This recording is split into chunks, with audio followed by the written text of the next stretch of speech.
Salut à tous, bienvenue dans la récré, je suis Driver, je suis le professeur, je suis avec mes élèves dissipés. Voilà, on est venu crier moi et c'est un générique maintenant.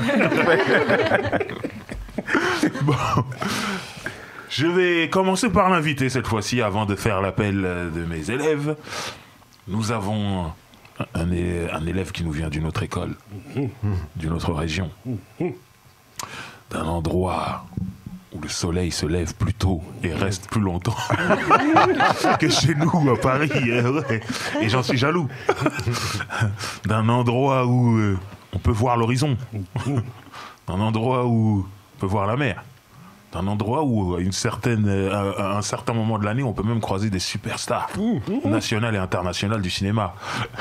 Nous avons aujourd'hui un lyriciste, quelqu'un qui a épousé le stylo. Et le stylo le lui a bien rendu. Oui. Nous avons quelqu'un qui a écrit à l'encre, sans buvard, sans effaceur. Rature par rature, on s'en fout. Parce qu'à la fin, le résultat est là et il est merveilleux. Oui. Ce monsieur, c'est Sako de Shanpai. Comment vas-tu? En totale improvisation. Ouais, total impro. Un pasteur, carrément. Le prêche, ouais. Comment vas-tu? Ça va bien. Écoute, comment ça peut mal aller après ça? On est content de te recevoir. Tu nous ramènes ton soleil. On s'en fout d'un côté là, il y a du soleil. On est content. Mais tu connais bien, t'avais fait un morceau avec Jenny en bas, toi. Exactement. Et j'avais tourné le clip là-bas, donc j'étais très heureux là-bas. Je voulais plus rentrer. Mais bon, c'est la vie. À un moment, tu dois rejoindre la grisaille. La réalité te rattrape. Exactement. Je vais faire l'appel de mes élèves et je vais commencer, une fois n'est pas coutume, par ma gauche. Barberiche, comment vas-tu? Très bien. Non, tu peux pas. Ouais, je commence à m'assagir maintenant. Non, je veux pas. Je ne veux pas. C'est tout. Très bien. Je passe une dédicace à toutes les émissions talk show de débat qui sont sans langue de bois, comme nous. Parce que c'est nous qui avons donné le la. Gros big up à tout le monde. Très bien. Amy, comment vas-tu? Ça va très bien, très très heureuse d'être là à chaque fois dans la récré et je dis pas ça pour avoir une bonne note. Voilà. Tu auras une bonne note quand même. Merci. Mécolo, comment vas-tu? Bah écoute, ça va, ravi d'être là comme d'habitude. Je vais passer une petite dédicace à Aya. Voilà, en ce moment il y a un crowdfunding, si vous avez quelques euros à donner, allez-y. Hein. Franchement... Aya, le média, notre média. Dis comment ça s'écrit. H-I-Y-A. La Hiya, voilà. Donc voilà, et vous pouvez me voir dans la Gazette toutes les semaines, parler de musique, présenter des projets. Montrer un nouveau suite. Oui, envoyez-moi des suites, envoyez-moi du merch. Je veux mettre tout ça. Je fais la pub. C'est exactement, je fais la pub, je mets ça. Le message est des passé. suites, des hoodies de préférence. Voilà. Mao, comment vas-tu? Mao, starting block, les Mureaux. Voilà. Tout va bien. Tout va bien. Et Booba? Les bails, les heures, Jomb. J'en place une pour Monsieur Jackmani qui a sorti un titre avec Monsieur Dossé qui s'appelle Wow. Ouais, tu vois, j'ai vu ça. Voilà. Bad Wow. C'est ça. Et en même temps, il est sur une espèce d'un documentaire qui s'appelle Anziak, produit par Moshin Osiris Prod et le premier épisode avec Monsieur McTyre. Ok. Et voilà, j'en place une aussi pour Monsieur Denzo qui a sorti un morceau qui s'appelle On Smoke avec Mig. Et puis, dédicace à Tiwoni, Mathieu Ruben et MC Jadik que j'ai vu il n'y a pas si longtemps. Pour l'album de Monsieur. Les légendes du voilà, reggae. j'ai fait une petite interview avec eux là, c'est les légendes. Et l'album de Mathieu Ruben s'appelle Cosmopolitain. Big up Mathieu Ruben. Voilà, quel beat à vous. Voilà. Vous faites, on dirait deux pasteurs. Bientôt, on va se faire exorciser, nous. On est venus juste pour parler de... Il balance des noms de gens. T'as vu, ça t'a touché, hein, t'as capté, j'ai dit les mots, t'as dit. Des Tiwoni, tout ça. Non, ça fait plaisir. Nous allons débattre aujourd'hui et le débat du jour est: les ghostwriters doivent-ils sortir de l'anonymat? Alors, c'est comment on appelle ça, un pléonasme. Ghost, ça veut dire par définition que t'es caché, t'es un fantôme, on te voit mais nous on veut que tu sortes de l'anonymat. Est-ce que pour vous ça doit se passer comme ça? Qui se lance en premier? Bah allez, let's go. bah oui et non. Enfin à l'époque, bah non. En fait, sinon aujourd'hui il faut changer le blaze. En fait, faut plus l'appeler Ghostwriter. À l'époque, on les voyait pas. Moi, je me rappelle que jusqu'à présent, enfin j'ai un doute jusqu'à présent, le morceau Miroir de Rof. C'est pas Rof qui l'a écrit, c'est un ghostwriter. Je crois que c'est. La légende dit que c'est Carlito. Ah bon? Ouais, apparemment c'est pas lui qui l'a écrit, tu vois. J'ai entendu ça m'étonne. Mais... Ouais, on en a discuté il y a même pas longtemps et même moi j'étais un peu surpris, mais si je me rappelle comme on l'avait déjà dit. Okay. Mais aujourd'hui j'ai l'impression qu'ils ont besoin de se mettre en avant. Je sais pas pourquoi, mais c'est peut-être une bonne chose, oui et non. On a reçu Masca qui est un putain de ghostwriter, il le dit pas, moi je l'ai su il y a pas longtemps, je l'ai su sur Bella en fait, tu vois. Ouais, après, Masca, je le mets pas Ghost, je le mets writer. Ouais, c'est un auteur. Il se cache pas, il est marqué, en fait il est crédité, on voit, et voilà. Donc, je sais pas. Bah, après, moi, je pense que ça dépend des arrangements aussi entre l'artiste et donc son ghostwriter. On sait, par exemple, outre-Atlantique, aux États-Unis, bah, il y a eu des ghostwriting à assumer. On sait que Dr. Dre, il a jamais écrit un couplet, mais c'est pas grave. Mais c'est pas Ghost, lui. Ouais. C'est ça, les mecs sont marqués. Voilà, ils sont crédités. aussi, On sait que Kanye West, pareil, sur Jesus, il a crédité. Il y a plein d'auteurs qui étaient crédités. Bon, on sait que Drake, par exemple, il a pas crédité Quentin Miller. Ça, c'était Ghost. Ça, c'était très Ghost, mais il s'est fait retrouver. Du coup, ça s'est su, parce qu'il était dans des embrouilles avec Mick Mill pour des histoires de célébrités onctueuses. Jay-Z est crédité sur Still Dre? Oui. Ah ouais. Oh, on voit S. Carter, marqué. Ah. Ouais, il est crédité. Donc après, voilà. En fait, il y a aussi une différence entre les ghostwriters et les auteurs. Oui, voilà. Déjà, en fait, il y a ça. Bien préciser que c'est pas pareil. Alors, est-ce que après le fait Ghostwriter, on crédite pas. Non. Ghostwriter, c'est-à-dire t'écris, on te donne un cachet. On donne ta pièce et va là-bas. C'est quelqu'un d'autre qui est marqué, en fait. Voilà, et il y a même des quelqu'un d'autre. Ouais. Ça arrive. Il y a même eu des ghostwriters qui ont eu des ghostwriters. Wow, ça, je connaissais pas. Mais c'est Cameron qui avait ghostwrité pour Maze, qui devait ghostwriter pour je sais plus quel artiste. Tu vois. Donc, franchement, il y a un très bon article. Je vous invite à aller lire ça sur la page de Bouscapé. Franchement, ça raconte des petites anecdotes comme ça sur les ghostwriters. C'est très intéressant. Okay. Et ouais, bah voilà. Et Driver, il savait pas quelque chose. Le ghostwriter du ghostwriter. Ouais, voilà, exactement. Et c'était Cameron à l'époque qui avait. Mais en tout cas, c'est une pratique qui existe. Mais en fait, c'est comme les top liners. Alors voilà, après c'est vraiment parce qu'un top liner c'est un ghostwriter de la mélodie. En vrai, c'est juste lui en fait il va donner des notes sur une mélo. Le ghostwriter lui donne des mots sur une mélo. Donc voilà, mais je pense que c'est un accord entre l'artiste en vrai et la personne avec qui il va travailler. Si l'autre accepte d'être mis dans l'eau, après si tu fais un tube, donne-lui bien parce qu'il faut respecter aussi le travail. Il faut respecter aussi. Ça dépend du deal qui est fait au début. En fait, le deal au début. Ouais, mais c'est ça le problème. Enfin, moi, personnellement, je trouve que le ghostwriting... Enfin, moi, j'aimerais qu'il n'y ait pas de ghostwriter, en fait. Mais au même titre que, par exemple, j'élargis un peu le débat, mais il y a des beatmakers qui vont faire des top lines, qui vont même aider un peu à écrire, même s'ils n'ont pas écrit tout le texte, etc. Ils ne seront jamais crédités. Et moi, je trouve ça hyper dommage, parce que c'est enrichissant. Enfin, il y a des artistes qui sont de très bons interprètes, et ça, c'est tout à fait honorable, etc. Il y a des artistes qui écrivent leur propre son, il y a des artistes qui font leur propre prod, etc. Mais je trouve que pourquoi ne pas mentionner le travail de quelqu'un qui t'a aidé à arriver là où t'en es? Sans faire exprès, tu as un peu dit la réponse dans ce que tu viens de dire. Et je donne mon avis, je trouve que dans le rap, on ne respecte pas l'interprète. En fait, comme tu l'as dit, être un bon interprète, normalement, bravo. C'est pas tout le monde qui sait interpréter. Mais dans le rap, quand t'es juste interprète, il a pas écrit son texte, blablabla. Ouais, où il a besoin d'un top liner et tout, mais on sait que ça se fait, on sait qu'en studio c'est comme ça. Et je trouve ça, du coup, en fait, c'est dommageable pour toutes les personnes qui travaillent, qui ont ce talent et qui mériteraient d'être créditées, en fait. Et qui mériteraient aussi dans le partage des droits. C'est-à-dire quand t'as fait des top lines ou quand t'as écrit une partie des lyrics, t'as travaillé sur la chanson, tu dois être t'as un cachet, d'accord, mais si ça devient un hit de ouf. Et donc moi je trouve que c'est vraiment un système pour moi qui n'est pas juste. Voilà. Après, il y a peut-être des ghostwriters qui veulent rester dans l'ombre aussi. Je pense pas. Après, c'est les arrangements du début, mais j'aimerais bien entendre d'abord Sako. Déjà, on sait que toi t'écris pour les gens. Tu as déjà fait Ghost. On sait que t'es writer, mais t'as déjà fait Ghost? Non. Ok. Mais justement, j'entends tout ce que vous dites Et il y a pour moi une question générationnelle. C'est que la question posée, c'est est-ce que les ghosts doivent être connus? Il y a une longue période pendant laquelle on leur pose même pas la question. C'est déjà, sois content d'écrire pour. Okay.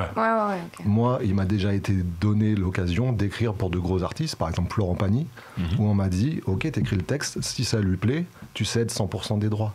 Et ta chance, c'est d'être auteur sur un album de Florent Pagny, tu auras ça sur ton CV et tu pourras aller dire ailleurs, chez d'autres éditeurs, j'ai écrit pour Florent Pagny, mais par contre, tu touches pas 1 euro.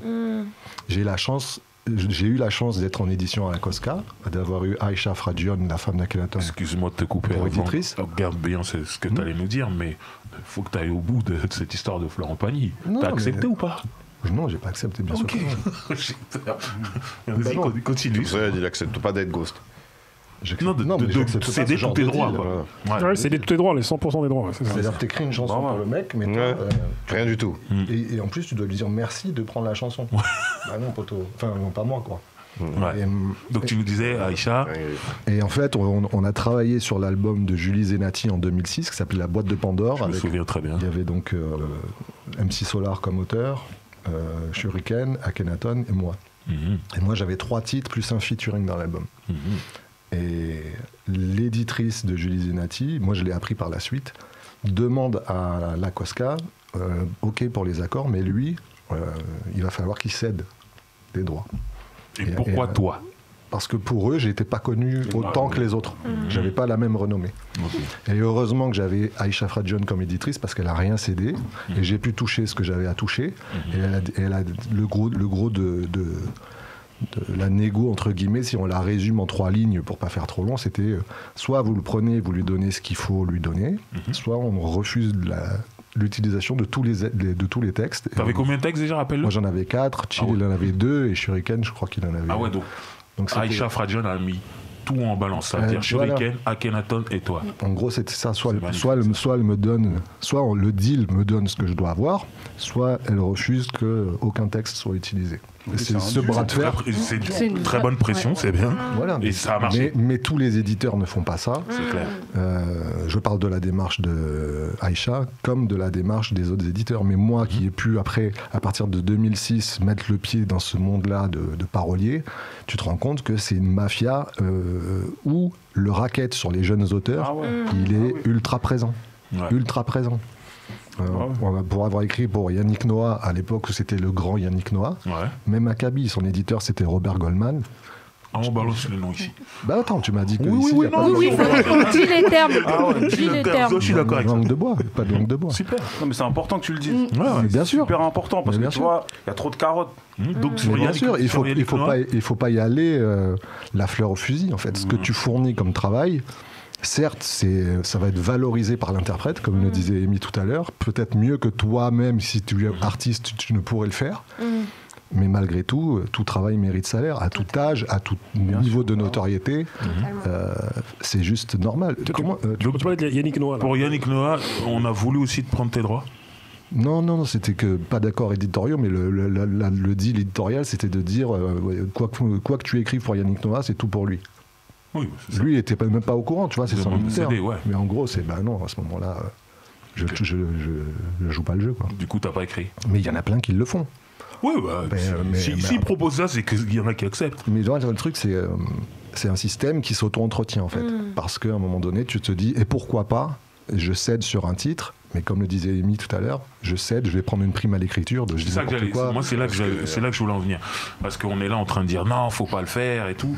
Mais faut se mettre à la place aussi. Je dis pas qu'il est gagnant à la fin, mais il faut se mettre à la place d'un mec qui est dans l'industrie de la musique, qui veut tout donner pour la musique, qui travaille pas à côté, qui gagne pas d'argent et on va lui proposer une prime, je sais pas, 5 000 euros, 10 000 euros. Là, tout de suite, il en a besoin. Il va se dire, ah, ça va, des textes, j'en écris plein.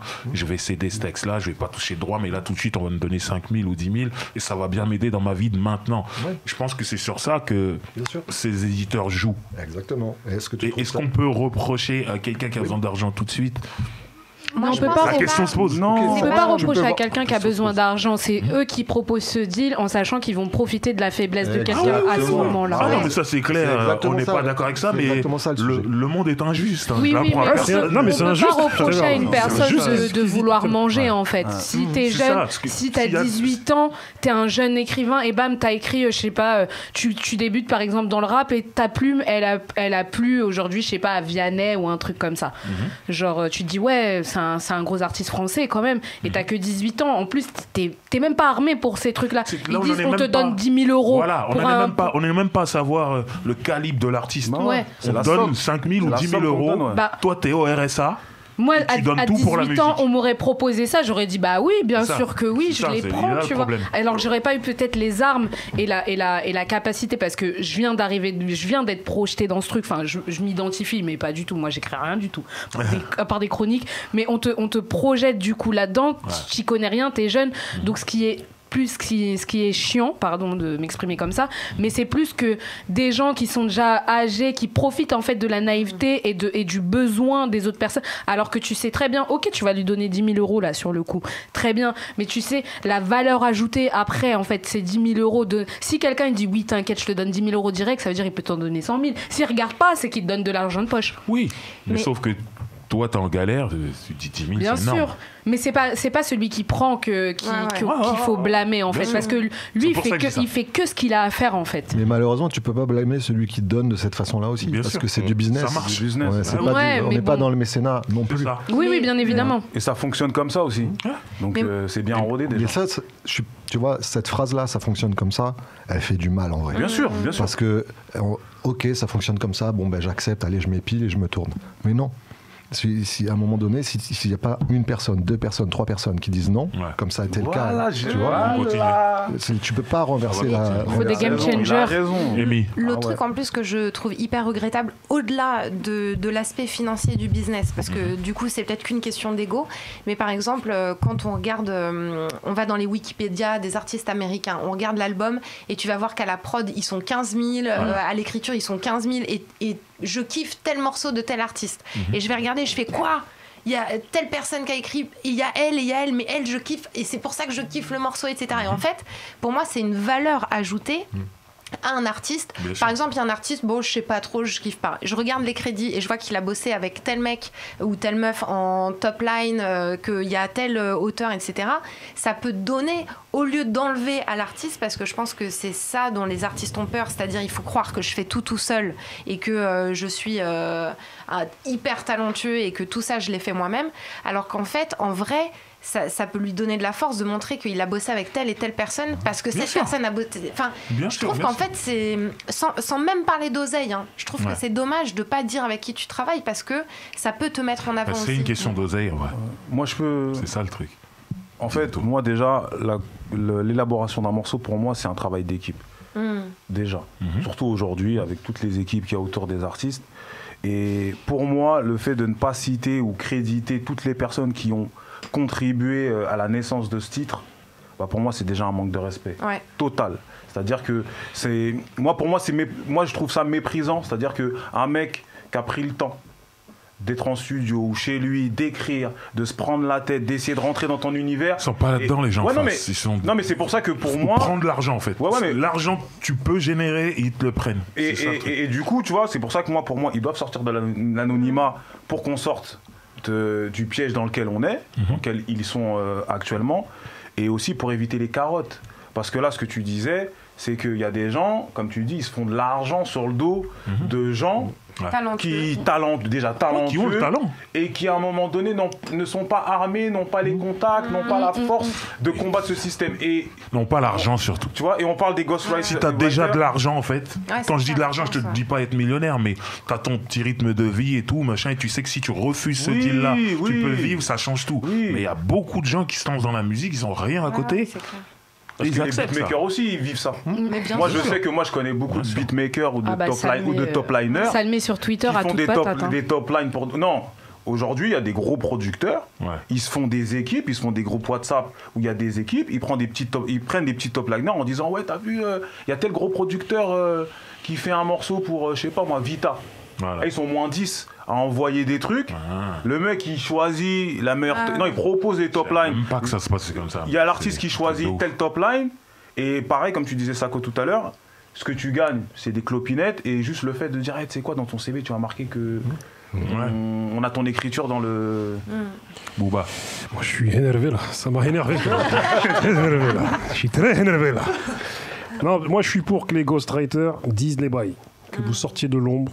Parce que votre talent soit reconnu auprès du plus grand nombre. Que ça soit mis en lumière, tu vois. Et comme je disais aussi, tu as vu, l'industrie, elle n'est pas bienveillante. Tu vois, c'est pas un centre d'éducation. C'est pas un centre de vacances. C'est pas un CEF, c'est pas... Et les mecs, ils sont froids, ils voient les gens quand... Ils voient les gens qu'en termes de chiffres et tout ce qui va avec, tu vois. C'est la plantation. Et ouais, c'est une espèce de plantation, voilà. Et du coup, moi, je suis même pour que certains artistes, tu vois, certains artistes... comment dire, il y a des interprètes et voilà, il y a des auteurs. Je suis pour que certains rappeurs soient plus des interprètes et qu'on leur écrive leurs textes. Et je suis pour que certains artistes aussi, ils rappent plus et ils écrivent. Tu vois, moi je suis pour ça. Parce en que... vrai, dans le rap, on s'est souvent plaint, ouais, on nous considère pas comme de la vraie musique, on nous met de côté. À un moment, ça fait partie des codes de la musique. T'es pas obligé d'être. C'est pas parce que tu rappes bien que t'écris bien. Ouais, moi, je suis d'accord avec toi. Voilà. C'est à un moment donné. Il y a certains rappeurs qui ont besoin d'avoir. Regarde, comme la Motown à l'époque, les mecs, ils étaient. Et même NWA, Ice Cube qui écrivait pour tout le monde. C'est Ice Cube qui écrivait tout. Tu vois une interview de Snoop qui dit comme quoi, t'as vu, on galérait pour le refrain, on a appelé Jay-Z. Jay-Z, il est venu, il l'a fait, il a écrit tout le texte. Ils le font. C'est assumé, tu vois, non, c'est clair. Et moi, je trouve, on va se dire les choses, il y a un mépris total de l'industrie vis-à-vis du monde du rap. C'est-à-dire que. Voilà, ce rap, il est issu du milieu le plus mal vu. Et la musique des gens qu'on veut pas voir. Voilà, la musique même des gens. Aujourd'hui, en étant hégémonique en termes de chiffres, c'est-à-dire que les chiffres parlent pour le rap et les rappeurs, ça reste ça. Ouais. C'est-à-dire que, je te donne un exemple concret. Je travaille sur une série, je vais voir des diffuseurs, donc des gens qui sont dans une autre industrie, qui restent les médias, mais qui ne me connaissent pas et qui ne connaissent pas mon parcours. Si j'arrive comme je suis habillé là, et on se dit, c'est quoi ce mec de 40 balais qui vient avec un sweat à capuche me parler d'une série sur le rap? Dès que je sors du bureau, même si je lui ai vendu mon projet, que ça lui parle, la première chose qu'il va faire, c'est qu'il va aller googler pour voir quel est le dernier projet que c'est sorti, si ça fait longtemps que j'ai rien fait. Ouais. Mais quoi qu'il arrive, il va avoir cette a priori et cette démarche parce que j'arrive avec un sweat à capuche et que je parle de rap. Si demain je viens lui vendre une série sur l'animation 3D ou quoi que ce soit, le même mec, le même sweat, il ne me regardera pas comme ça. C'est vrai. Il y a cet a priori perpétuel dans l'inconscient collectif sur le rap, parce que le rap est lié à toute cette descendance de la colonisation, toute cette descendance de la population de banlieue, de toute cette musique associée aux gens qu'on ne veut pas voir. Et même aujourd'hui où on est hégémonique, ce combat-là, il faut toujours le mener. Et du coup, tu as vu, ils utilisent, j'aime pas utiliser ce terme-là parce que je respecte les rappeurs qui écrivent tout ça, mais t'as vu, c'est la musique numéro 1, donc ils se disent à un moment donné, on a besoin de faire des tubes, et pour faire ces tubes-là, il nous faut les mecs qui écrivent ces tubes-là, tu vois. Mais on les crédite pas parce qu'ils sont du milieu le plus mal vu. Et c'est du mépris total. Ça va encore plus loin que ça. Après, ça tend à changer parce que, par exemple, tu vois, il y a Damso qui a écrit pour Louane. Elle en était très fière que Damso écrit pour elle. Tu vois, il y a Kenji Girac, par exemple. Il est très hype, Damso. Ouais, c'est ça. Oui, ouais. Quand c'est des rappeurs connus, c'est cool. Voilà, mais pareil aux États-Unis, finalement, tu vois, ça restait cool que quand on a su que finalement Nas avait écrit pour Will Smith, bah tu vois, ça restait quand même cool. Tu vois, on se dit, bah ouais, c'est Nas, il est chaud, c'est normalisé. Oui, mais tu vois, on se dit. Alors, il était crédité, mais tu connais, nous à l'époque, on n'allait pas jusque-là dans les crédits. Moi, j'y allais. Ouais, moi, quand c'est sorti, moi, j'avais pas le même âge, tu vois. C'est ça. Donc, mon grand frère m'a dit. Voilà.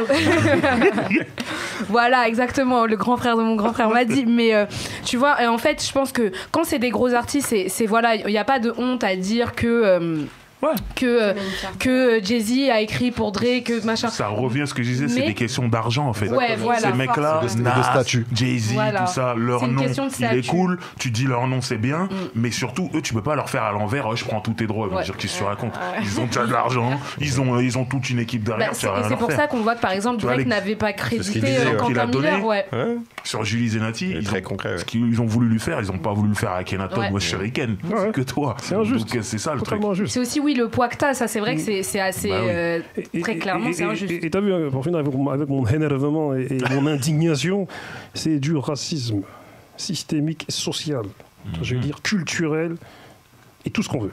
Tu vois ce que je veux dire. Et du coup, en plus, on sait que moi j'appelle les artistes et les rappeurs les Robin des Bois de l'écriture moderne. C'est-à-dire que on sait que les rappeurs magnifient la langue française. On sait que t'écoutes des rap contenders, t'écoutes Nekfeu, t'écoutes Oxmo, t'écoutes plein de mecs. Ces mecs-là magnifient la langue française. Toi-même, ce que j'ai écouté de ton album, tu magnifies la langue française. Et du coup, ce qui est beau dans tout ça, ce qui est triste dans tout ça, c'est que on utilise les rappeurs pour avoir des tubes, mais je pense que lorsque vous collaborez avec des mecs de la variété française ou d'autres musiques, à un moment donné, quand vous travaillez avec eux, je sais pas si vous travaillez avec eux en direct, mais en tout cas, ils doivent reconnaître le talent. Ils doivent se dire, ces mecs-là, ils sont chauds, mais ils sont pas issus du bon milieu. C'est pour ça qu'ils viennent chercher que des rappeurs pour écrire. Hein. Franchement, le rap fait tourner la variété française, quelque part. Le truc, c'est que c'est générationnel. C'est-à-dire qu'il y a 10-13 ans en arrière, on se battait plus ou moins quand on avait un certain nom, une certaine autorité et déjà un CV dans ce milieu-là pour accéder aux gros projets pop. Aujourd'hui, c'est l'inverse. Comme la vapeur, elle a été renversée en termes de popisation, aujourd'hui c'est le rap qui est pop. C'est eux qui viennent et c'est ton téléphone qui sonne de leur part pour dire ouais, ça serait bien que tu écrives pour un tel, ça pourrait bien matcher, vous avez une même philosophie de la musique, enfin bref, tout le baratin habituel. Mais en vrai, c'est la même chose, c'est juste parce que la tendance s'est inversée, mais ils viennent te voir parce qu'aujourd'hui, comme disaient Mekolo, sur l'exemple de Damso, le mec est hype. Mais demain, t'es plus hype, ils viennent plus te voir. Je te parle d'exemples plus qui sont propres au rap ou à la chanson française, mais dans les années 80, il y avait une anecdote qui était très forte, c'était dans un avion, il y avait Henri Salvador et Bernard Lavilliers. Ils prennent l'avion ensemble, font le voyage, ils sont assis côte à côte. Et Bernard Lavilliers dit à Salvador, c'est génial ce que tu fais, j'adore ta musique, tu vas de genre en genre, de la bossa nova au truc ultra populaire et tout, c'est génial, un truc que je suis pas capable de faire et tout. Et il lui fait son éloge sur sa vision du business et de son travail tout le long du trajet. Ils arrivent à l'aéroport, il lui dit par contre, je descends en premier, tu descends pas après moi, je veux pas qu'on nous prenne en photo ensemble. Et le truc des auteurs, c'est la même chose. Qui a dit ça? Lavilliers a dit ça à Salvador. Je veux pas qu'on nous vende ça. Je descends en premier de l'avion parce que je veux pas qu'on nous prenne en photo ensemble. Alors que le mec, tout le long du trajet, il lui fait son éloge. Mais ça, c'est quelle folie. Mais c'est pas... C'est quelle schizophrénie, ça? Mais c'est quelle... La drogue est forte. Mais ça se passe aujourd'hui avec Caris. Il le dit, Caris, non? Ouais, les gens, ouais, bon, c'est à cause du... Pour d'autres raisons, mais... Maître du jeu, bon. Ouais, mais après, voilà. En tout cas... T'avais fini ta plaidoirie ou pas? Je finis vite ma plaidoirie parce que là, il faut que je... Oui, non. Tu vois, les rappeurs, ils ont une facilité à passer à l'écrit. C'est-à-dire, t'as vu, en travaillant 4 fois plus, en remplissant des mesures, et bah, t'as vu, les rappeurs sont performants au même titre que dans la société en règle générale. Tu vois, et les gens issus d'un certain milieu, il faut qu'ils travaillent 4 fois plus. Bah, les rappeurs, c'est pareil. Tu vois ce que je veux dire? Et même écrire pour la variété française, chanson française, pour un rappeur, en réalité, c'est simple. Parce que moi-même qui écrivais, bon, qui écrit toujours, mais qui rappait dans les anciens temps, t'as vu, j'écrivais des poèmes. Tu vois, même toi, quand on en discutait, j'écrivais des poèmes pour des gens, tout ça. Et du coup, le fait d'écrire des textes de rap avec des insonances, tout ça, et en venir à écrire des poèmes, c'est beaucoup plus simple pour nous. En plus, là où c'est plus simple aussi pour des rappeurs, c'est que nous, on remplit des mesures, alors que lorsque les gens chantent, bah t'as vu... il y a moins de mots. Il y a moins de mots, donc t'as vu, franchement, c'est un peu plus simple. Mais ça veut pas dire que... Et là où c'est difficile pour les gens qui chantent, bah il faut être juste. Et donc, voilà, c'est à chacun son niveau de difficulté dans son art. Mais voilà, ce que je voulais dire, c'est que les rappeurs, c'est les Robin des Bois de l'écriture moderne. Et il faut les respecter, mon frère. Non, c'est clair. Après, voilà, moi... Il y a plusieurs choses qui ont été dites. Moi, il y a une chose que je retiens qui est bien dite, c'est j'aimerais qu'il n'y ait plus de ghost en fait. Bien sûr. Si t'es auteur, t'es auteur. C'est beau et c'est bien et c'est voilà. Maintenant, il y a des éditeurs, des producteurs qui profitent de la pauvreté de certains artistes pour faire leur l'exploitation. Business. Voilà, bien sûr. Après, moi, personnellement, j'ai déjà fait les deux. J'ai ghost et j'ai été writer. J'ai fait les deux. Moi, j'ai été ghost pour d'autres raisons. J'étais pas super fier de... Mais ça m'a rapporté beaucoup d'argent. Donc jusqu'à maintenant, je n'ai pas dit, je ne dirai pas. Donc c'est autre chose. Alors que quand j'ai écrit pour des gens... en gros, t'as écrit un hit. Je sais que dans un live, j'ai vu que c'était un hit nationalement connu. C'était juste un hit, un album entier. Un album. Oui, j'ai entendu, je m'en souviens. Mais à côté, j'ai écrit des trucs pour des gens que j'assume totalement, mais qui m'ont rapporté beaucoup moins d'argent. Tu vois ce que je veux dire? Donc, des fois, on peut être ghost pour d'autres raisons. C'est ça que je voulais dire. Mais si c'est un choix, en fait, voilà, si c'est un choix, comme tu viens avec cet exemple. Ah, pire que ça, j'ai oublié de préciser. Je suis ghost, ça veut dire que mon nom, si tu prends l'album de l'artiste, mon nom n'apparaît pas. Mais par contre, Ah, ça c'est moi. Hein. Donc l'oseille, c'est moi. Ouais, non, mais dans ce sens-là, ça. Voilà, ça non, va, c'est cool. ton choix. Voilà. Ouais, donc, ton nom n'apparaît pas, mais tu touches des rétributions de ton travail. Oui, voilà. C'est tout ce qu'on demande. Et puis par rapport à la question de base, c'est ton choix. Voilà, exactement. C'est ça. Donc, personne t'a dit, par contre, t'apparaîtra pas. Voilà, donc c'est autre chose. Donc, et t'avais les moyens de faire ce choix, en fait. Toi, tu pouvais. Parce en que... vrai, à ce moment-là, non. Non, mais je me suis dit, non, comment ça? Tu dois oui, toucher donc l'argent. Tu avais quand même les moyens, t'avais la force mentale pour. Tu vois, t'avais plus que financière. Voilà, t'avais J'étais dans le creux de la vague. Mais bon. Je voudrais juste finir par un dernier truc, c'est que le rap c'est du chanter-parler, tu vois. C'est-à-dire que c'est un truc encore que beaucoup de gens ne captent pas en fait. C'est-à-dire que ce chanter-parler, il est compliqué, c'est-à-dire on chante mais on parle en même temps, mais il y a des notes en même temps, tu vois. Et c'est pour dire aux rappeurs que les gars, le rap c'est difficile, c'est dur. Et je terminerai par mon cœur, mes textes comme les temps sont durs. Qu'est-ce que tu veux que je te dise? Tu sais, les tensions durent. Joe, tu nous as bercé avec ça, mon frère. Tu nous as bercé avec ça et tu vas nous bercer encore avec ce que tu nous prépares encore, tu vois. Parce que mon frère, nous, quand on t'écoutait à l'époque, on disait, mais ce gars-là est trop technique. Ce gars-là, ce qu'il écrit, c'est un lyriciste, frère. Et c'est chaud, tu vois. Amen. Et t'es issu d'une école de fou, là, avec Akhenaton, avec tous les autres. Je dis, non, lui, là, on peut pas arriver à son niveau, hein, c'est pas possible. Et une école qui perdure, hein. Parce elle est là encore. Il y a par exemple Vust ou Infinite, dont c'est ça, voilà. souvent. Vust, c'est pas un petit. Hein. Quelle équipe, hein. Enfin, c'est pas un petit, c'est vrai, mais je pense qu'il y a pas beaucoup de personnes dans qui tous le les sens du terme, c'est pas un petit. Ah ouais, il est immense. Voilà, et puis même, il y a RDK aussi qui a sorti un truc récemment. Comment il s'appelle son truc là? Le truc où il rend hommage au rap français. Ouais, c'est ça. Il y a Constat dedans, non? Constat. 7 en tout cas, 17. Voilà, Constat. Ça finit par 7. C'est ça, je crois. Mais super fort. Justement, avant de terminer, j'aimerais que tu parles de ton projet, que tu nous donnes toutes les informations que le public doit savoir. Écoute, c'est un album qui s'appelle Meta, qu'on a composé avec CHI, le beatmaker luxembourgeois, mixé totalement par Fred Landu, parce que c'est lui qui mixe vraiment très très bien le travail de CHI. À une exception près, le titre avec Aketo, justement, Versus, qui est mixé par Adam Monroe, l'ingé de Medine. C'est un album qu'on a vraiment fait dans le temps, qui s'est étalé dans le temps. On l'a cessé, on l'a recommencé, on l'a mis de côté, on l'a repris, c'est un truc qui a vraiment été maturé. C'est pour ça qu'il s'appelle Méta. Méta, c'est un préfixe grec qui veut dire en parallèle de, à la recherche de, parce que c'est vraiment le travail qu'on a fait avec CHI, de creuser pour rendre la musique la plus intemporelle possible. Parce que nous, ce qui nous plaît dans la musique, c'est justement le fait de pouvoir voyager. Nous, on n'a jamais... On vient d'une époque où il n'y avait pas Internet, où il y avait des cabines téléphoniques, où 20 km² c'était le bout du monde, et tout ce que tu savais du monde, ça tenait au dos d'une carte postale. Donc les voyages qu'on a vraiment fait, c'est au travers de la musique. Je voulais savoir ce qui se passait à Los Angeles. J'ai écouté Snoop, NWA, on écoutait Ice Cube. C'est comme ça qu'on a pris le slang à Crenshaw, qu'on apprenait les langages de ces quartiers-là. La même chose à New York. C'est comme ça qu'on a appris ce qu'était le Queens, ce qu'était Brooklyn, ce qu'était Manhattan, et que tu découvrais la géographie du monde via les disques que tu écoutais. Et c'est grâce au rap qu'on est rentré dans des bibliothèques pour ce que disait Amy tout à l'heure. Tiens, mais c'est qui ce mec James Brown, il a été samplé par tel... Mais alors, tu découvres la soul, tu découvres la funk, et tu découvres le monde grâce à des disques. Et donc, c'est ça, c'est notre école, nous, c'est le rap qui nous a fait rentrer dans des bibliothèques, c'est les rappeurs qui nous ont ouvert l'esprit sur des notions politiques, sur des activistes, sur des historiens, sur des faits de géopolitique ou autres. Ils nous ont éduqués, que ce soit Jay-Z du Wu-Tang, que ce soit Kool G Rap, que ce soit Common, enfin bref, des rappeurs conscients, qui aujourd'hui, pour moi, n'est pas un gros mot, mais qui, au contraire, était ce qui m'a attiré à cette musique-là.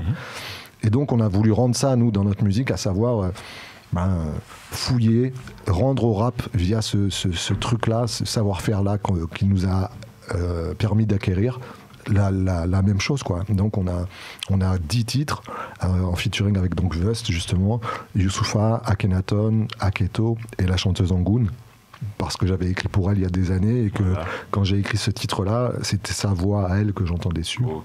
Et donc d'où il y a une histoire derrière ce titre et il y a une histoire derrière cette relation qui d'ailleurs pour reparler du test d'auteur, l'expérience avec Angoon, elle est incroyable parce que c'est Teufa à l'époque qui réalisait l'album sur lequel moi j'ai bossé, qui m'appelle et il me dit j'ai 2 titres là pour Angoon et je trouve pas l'auteur pour faire, viens au studio, fais un test. Et je fais un test sur un morceau et ça marche, ça fonctionne. Donc je la rencontre parce que tu as soulevé une question qu'on n'a pas développée, à savoir est-ce que tu as travaillé avec l'artiste en direct ou pas. Parce qu'il faut savoir que quand on est ghost ou auteur, on répond à des appels d'offres d'éditeurs. Bien sûr. C'est-à-dire que quand les maisons de disques cherchent pour des artistes interprètent des textes, ils t'envoient un brief et ils te disent ben voilà, c'est pour un homme, telle tranche d'âge, tel style musical, l'album il aura telle couleur, t'as 5 lignes, vas-y, rends-nous des trucs. Il y a 10 ans, tu pouvais rendre juste un texte. Aujourd'hui, c'est fini, tu dois rendre le texte, tu dois le faire interpréter, il doit y avoir une prod et tu dois livrer le truc clé en main avec des top lines justement dessus pour avoir des chances vraiment de franchir les stades, franchir en tout cas le stade de l'éditeur et derrière accéder à l'artiste. Pourquoi ? Parce que, tu peux pas faire appel à la capacité des uns et des autres à se projeter juste sur un texte ou juste sur une mélodie. Il faut livrer le truc clé en main pour que tout le monde puisse à peu près se rendre compte de à quoi ça pourrait ressembler. Donc ça veut dire beaucoup plus de travail, donc ça veut dire une porte d'entrée, une barrière à l'entrée beaucoup plus grande parce qu'il faut vraiment avoir une équipe. Tu peux pas te concentrer, si, il doit y avoir des exceptions, mais tu peux plus te contenter de balancer un texte comme ça et de te dire ils vont le lire, ils vont se projeter.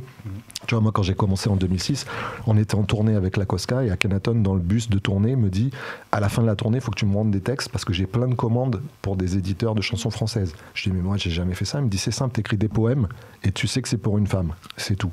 Eux ils adapteront en musique. Ça aujourd'hui je pense pas que ce soit plus possible. Aujourd'hui, il faut que ce soit le plus proche de la réalité. Exactement. Packager au maximum et voilà. Tout ça pour en revenir. Donc ça, c'était l'expérience avec Angoon. J'arrive en studio. C'est une femme qui parle 5 langues. Elle est indonésienne. Et elle me dit, j'ai beaucoup aimé le texte. Pour les prochains, je voudrais que tu me mettes des oxymores. J'ai jamais entendu personne me dire concrètement, je veux des oxymores dans mon texte. C'est un type de métaphore, l'oxymore. Et je dis, ah, ok. Et en fait, je vois quelqu'un qui est super tight, qui s'y connaît super bien en technique d'écriture et qui, en fait, mais elle écrit, elle ? Bien sûr, elle écrit en anglais, elle écrit aussi, je crois que c'est sanskrit, la langue qu'on pratique en Indonésie. Elle écrit aussi dans cette langue-là. Et je me suis retrouvé à écrire donc, les versions françaises pour elle, avec elle, sur cet album-là. Mais tout ça pour dire, j'ai fait le tour du bocal, j'ai perdu mon idée initiale, mais ça va revenir. Il y a une histoire derrière. Il y a une histoire, bien sûr. Il y a une histoire donc, par rapport à ce titre dans l'album Méta. Et surtout, c'est un album donc 10 titres qui est déjà en ligne là donc depuis hier et dont on est super fiers parce que déjà on l'a maturé vachement longtemps et puis là les retours qu'il y a depuis 24 heures sont très très flatteurs, très très honorants pour le travail qu'on a fourni donc voilà, et puis allez le streamer. Oui, parce qu'en plus ça se fout pas de notre gueule, c'est vraiment tout est propre, c'est on a le titre de REDK, c'est Simple Constat 7. Ah ouais, voilà, magnifique. Et magnifique. Gros big up à lui. T'es malade. Franchement, c'est gros rappeur. De ouf. Mais l'homme fort, pour finir vraiment, parce que le temps est compté. Quand tu parles, on a envie de t'écouter. Grave. Et puis tout à l'heure, on est comme ça. C'est-à-dire, on a eu 2 profs aujourd'hui. Voilà, c'est ça. C'est-à-dire, c'est comme si on est dans une table de napolitain, là, d'italien, et puis il y a le papa, là, le patriarche qui est en train de nous parler. On est en train d'écouter, on dit, on apprend des choses. Là. Bonjour, t'as une voix, elle est magnifique, ta voix. Elle est super. Magnifique. Merci. En tout cas, merci à tous. Mais c'est un vrai débat, c'est un sujet, excuse-moi de te couper, il y a encore plein de choses à dire. Bien sûr. C'est un vrai sujet que vous soulevez. Mais libérez les ghostwriters, libérez les ghostwriters. Il faut respecter les rappeurs, il faut respecter les gens. Et franchement, IAM Concept, ils font une émission sur YouTube, elle est magnifique. Podcast. Franchement, ils rigolent, ils se vendent, je les regarde, je rigole mon frère. Et en même temps, il y a de l'information de ouf. Akhenaton, faut venir. Akhenaton, Shuriken, tous les bails, Saïd, tout ça, on est là. Théops. Même s'il faut, on fait une émission à Marseille. Voilà. On descend même pas. On vient à Marseille, normal. Merci à tous, en tout cas, merci à toi, Sako. Merci pour l'accueil. Voilà, donnez-nous aussi vos avis et balancez des noms s'il y a des ghostwriters qu'on ne connaît pas. Dites-nous qui a écrit quoi là, en commentaire. On aime bien aussi les gossips. Voilà, salut à tous pour un prochain épisode de La Récré. Salut. Salut à tous. Ciao.